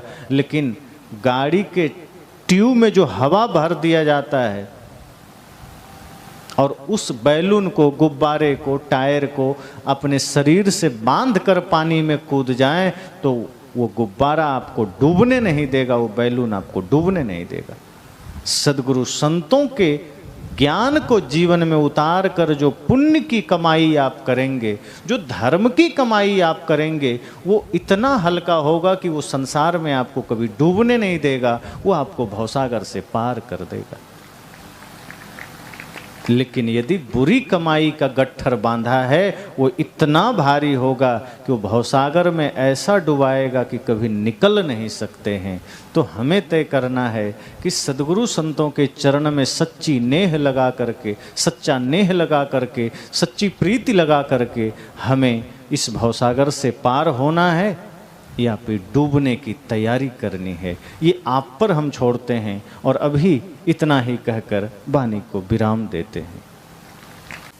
अखिल भारतीय सद्गुरु कबीर साहिब के इस फाल्गुन महोत्सव के प्रमुख प्रवक्ता के रूप में पधारे परम श्रद्धेय संत श्री रणजीत साहिब जी जमुई बिहार के एक दिव्य प्रवचन का लाभ ले रहे थे। निश्चित ही उस प्रवचनों में हम सबको कुछ खास जीने की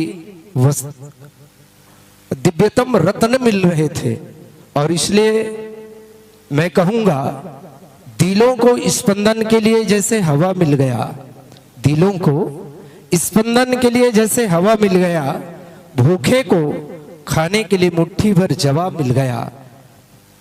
क्या कहें साहिब जी आपके आने से, क्या कहें साहिब जी आपके आने से और इस दिव्य प्रवचन से हम सबको जीने की दवा मिल गया, जीने की दवा मिल गया। ऐसी अनुपम, ऐसी दिव्य प्रवचन का लाभ हम सब ले रहे थे।